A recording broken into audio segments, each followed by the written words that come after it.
The Shoemaker and the Devil by Anton Pavlovich Chekhov. It was Christmas Eve. Maria had long been snoring on the stove. All the paraffin in the little lamp had burnt out, but Fyodor Nilov still sat at work. He would long ago have flung aside his work and gone out into the street, but a customer from Kolokolny Lane, who had a fortnight before ordered some boots had been in the previous day, had abused him roundly, and had ordered him to finish the boots at once before the morning service. "It's a convict's life," Fyodor grumbled. "As he worked, some people have been asleep long ago, others are enjoying themselves, while you sit here like some Cain and sew for the devil knows whom." To save himself from accidentally falling asleep, he kept taking a bottle from under the table and drinking out of it, and after every pull at it he twisted his head and said aloud, "What is the reason? Kindly tell me that customers enjoy themselves, while I am forced to sit and work for them because they have money, and I am a beggar." He hated all his customers, especially the one who lived in Kolokolny Lane. He was a gentleman of gloomy appearance with long hair, a yellow face, blue spectacles, and a husky voice. He had a German name which one could not pronounce. It was impossible to tell what was his calling, and what he Roman 999. When a fortnight before Fyodor had gone to take his measure, he, the customer, was sitting on the floor, pounding something in a mortar before Fyodor had time to say good morning. The contents of the mortar suddenly flared up and burned with a bright red flame. There was a stink of sulphur and burnt feathers, and the room was filled with a thick pink smoke, so that Fyodor sneezed 5 times, and as he returned home afterwards, he thought anyone who feared God would not have anything to do with things like that. When there was nothing left in the bottle, Fyodor put the boots on the table and sank into thought. He leaned his heavy head on his fist and began thinking of his poverty, of his hard life with no glimmer of light in it. Then he thought of the rich, of their big houses and their carriages, of their 100-ruble notes. How nice it would be if the houses of these rich men, the devil flay them, were smashed, if their horses died, if their fur coats and sable caps got shabby. How splendid it would be if the rich little by little changed into beggars, having nothing, and he, a poor shoemaker, were to become rich, and were to lord it over some other poor shoemaker on Christmas Eve. Dreaming like this, Fyodor suddenly thought of his work and opened his eyes. "Years ago," he thought, looking at the boots, "the job has been finished ever so long ago, and I go on sitting here. I must take the boots to the gentleman." He wrapped up the work in a red handkerchief, put on his things, and went out into the street. A fine hard snow was falling, pricking the face as though with needles. It was cold, slippery, dark. The gas lamps burned dimly, and for some reason there was a smell of paraffin in the street, so that Fyodor coughed and cleared his throat. Rich men were driving to and fro on the road, and every rich man had a ham and a bottle of vodka in his hands. Rich young ladies peeped at Fyodor out of the carriages, and sledges put out their tongues and shouted, laughing, "Beggar, beggar." Students, officers, and merchants walked behind Fyodor, jeering at him and crying, "Drunkard, drunkard, infidel, cobbler, soul of a bootleg beggar."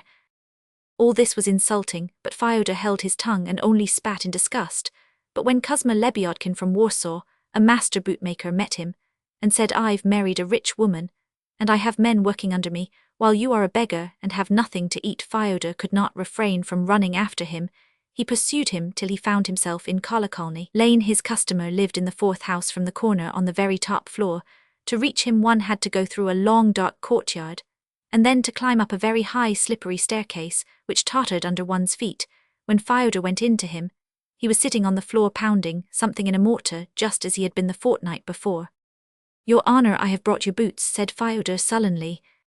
The customer got up and began trying on the boots in silence, desiring to help him. Fyodor went down on one knee and pulled off his old boot, but at once jumped up and staggered towards the door in horror.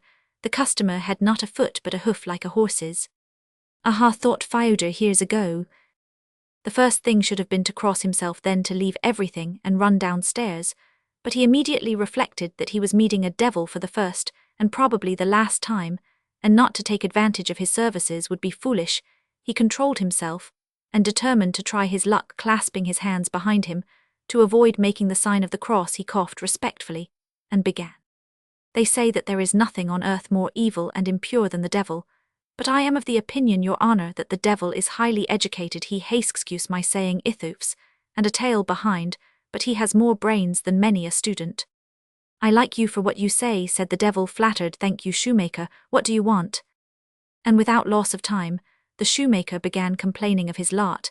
He began by saying that from his childhood up, He had envied the rich, he had always resented it, that all people did not live alike in big houses, and drive with good horses. Why, he asked, was he poor? How was he worse than Kuzma Lebiodkin from Warsaw, who had his own house, and whose wife wore a hat? He had the same sort of nose, the same hands, feet, head, and back as the rich. And so why was he forced to work when others were enjoying themselves? Why was he married to Maria, and not to a lady smelling of scent? He had often seen beautiful young ladies in the houses of rich customers, but they either took no notice of him, whatever, or else sometimes laughed, and whispered to each other, what a red nose that shoemaker has. It was true that Maria was a good, kind, hard-working woman, but she was not educated. Her hand was heavy and hit hard, and if one had occasion to speak of politics or anything intellectual before her, she would put her spoke in and talk the most awful nonsense. What do you want then? His customer interrupted him. I beg your honor, Satan Ivanitch, to be graciously pleased to make me a rich man. Certainly, only for that you must give me up your soul, before the cocks crow. Go and sign on this paper here, that you give me up your soul. Your honor, said Fyodor politely, when you ordered a pair of boots from me, I did not ask for the money in advance. One has first to carry out the order, and then ask for payment. Oh, very well, the customer assented. A bright flame suddenly flared up in the mortar, a pink thick smoke came puffing out, and there was a smell of burnt feathers and sulphur. When the smoke had subsided, Fyodor rubbed his eyes, and saw that he was no longer Fyodor, no longer a shoemaker, but quite a different man, wearing a waistcoat and a watch chain in a new pair of trousers, and that he was sitting in an armchair at a big table. 2 footmen were handing him dishes, bowing low and saying, Kindly eat, your honor, and may it do you good. What wealth! The footmen handed him a big piece of roast mutton and a dish of cucumbers, and then brought in a frying pan a roast goose, and a little afterwards boiled pork with horseradish cream, and how dignified, how genteel it all was. Fyodor ate, and before each dish drank a big glass of excellent vodka like some general or some count. After the pork, he was handed some boiled grain moistened with goose fat, then an omelette with bacon fat, then fried liver, and he went on eating, and was delighted. What more, they served too a pie with onion, and steamed turnip with kvass. How is it the gentry don't burst with such meals, he thought. In conclusion, they handed him a big pot of honey after dinner. The devil appeared in blue spectacles, and asked with a low bow, Are you satisfied with your dinner, Fyodor Pantelyich? But Fyodor could not answer one word, he was so stuffed after his dinner. The feeling of repletion was unpleasant, oppressive, and to distract his thoughts, he looked at the boot on his left foot. For a boot like that I used not to take less than 7.5 rubles. What shoemaker made it? He asked. Kuzma Lebiodkin, answered the footman. Send for him, the fool. Kuzma Lebiodkin from Warsaw soon made his appearance. He stopped in a respectful attitude at the door, and asked, What are your orders, your honor? Hold your tongue, cried Fyodor, and stamped his foot. Don't dare to argue. Remember your place as a cobbler, blockhead. You don't know how to make boots. Ill beat your ugly fizz to a jelly. Why have you come? For money. What money? Be off. Come on Saturday, boy, give him a cuff. But he at once recalled what a life the customers used to lead him to, and he felt heavy at heart, and to distract his attention, he took a fat pocketbook out of his pocket, and began counting his money. There was a great deal of money, but Fyodor wanted more still. The devil in the blue spectacles brought him another notebook, fatter still, but he wanted even more, and the more he counted it, the more discontented he became. In the evening, the evil one brought him a full-bossomed lady in a red dress, and said that this was his new wife. He spent the whole evening kissing her, and eating gingerbreads, and at night he went to bed on a soft, downy feather bed turned from side to side, and could not go to sleep. He felt uncanny. We have a great deal of money, he said to his wife. We must look out, or thieves will be breaking in. You had better go and look with a candle. He did not sleep all night, and kept getting up to see if his box was all right in the morning. He had to go to church, to matins in church. The same honor is done to rich and poor alike. When Fyodor was poor, he used to pray in church like this, God forgive me, a sinner. He said the same thing now, though he had become rich. What difference was there? And after death, Fyodor rich would not be buried in gold, not in diamonds, but in the same black earth as the poorest beggar. Fyodor would burn in the same fire as cobblers. Fyodor resented all this, and too, he felt weighed down all over by his dinner. And instead of prayer, he had all sorts of thoughts in his head about his box of money, about thieves, about his bartered, ruined soul. He came out of church in a bad temper to drive away his unpleasant thoughts, as he had often done before. He struck up a song at the top of his voice, but as soon as he began, a policeman ran up and said with his fingers to the peak of his cap, Your honor, gentlefolk must not sing in the street, you are not a shoemaker. Fyodor leaned his back against a fence, and fell to thinking what could he do to amuse himself. Your honor, a porter shouted to him, don't lean against the fence, you will spoil your fur coat. Fyodor went into a shop and bought himself the very best concertina, then went out into the street, playing it. Everybody pointed at him and laughed. And a gentleman too, the cabmen jeered at him like some cobbler. Is it the proper thing for gentlefolk to be disorderly in the street? A policeman said to him, you had better go into a tavern. Your honor, give us a trifle for Christ's sake, the beggars wailed, surrounding Fyodor on all sides. In earlier days when he was a shoemaker, the beggars took no notice of him, now they wouldn't let him pass. And at home his new wife, the lady, was waiting for him dressed in a green blouse and a red skirt. He meant to be attentive to her, and had just lifted his arm to give her a good clout on the back, but she said angrily, peasant, ignorant lout, you don't know how to behave with ladies. If you love me you will kiss my hand. I don't allow you to beat me. This is a blasted existence, thought Fyodor. People do lead a life.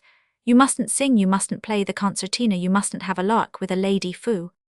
He had no sooner sat down to tea with the lady when the evil spirit in the blue spectacles appeared and said, come Fyodor Panteliach, I have performed my part of the bargain, now sign your paper and come along with me.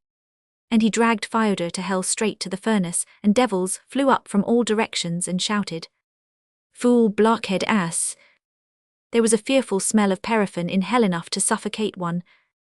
And suddenly it all vanished. Fyodor opened his eyes and saw his table, the boots, and the tin lamp. The lampglass was black, and from the faint light on the wick came clouds of stinking smoke, as from a chimney. Near the table stood the customer in the blue spectacles, shouting angrily, fool, blockhead, ass, I'll give you a lesson, you scoundrel. You took the order a fortnight ago, and the boots aren't ready yet. Do you suppose I want to come trapezing round here half a dozen times a day for my boots? You wretch, you brute. Fyodor shook his head and set to work on the boots. The customer went on swearing and threatening him for a long time. At last, when he subsided, Fyodor asked sullenly, and what is your occupation, sir? I make Bengal lights and fireworks. I am a pyrotechnician. They began ringing for matins. Fyodor gave the customer the boots, took the money for them, and went to church. Carriages and sledges with bearskin rugs were dashing to and fro in the street. Merchants, ladies, officers were walking along the pavement together with the humbler folk. But Fyodor did not envy them nor repine at his lot. It seemed to him now that rich and poor were equally badly off. Some were able to drive in a carriage, and others to sing songs at the top of their voice, and to play the concertina, but one and the same thing, the same grave, was awaiting all alike, and there was nothing in life for which one would give the devil even a tiny scrap of one's soul.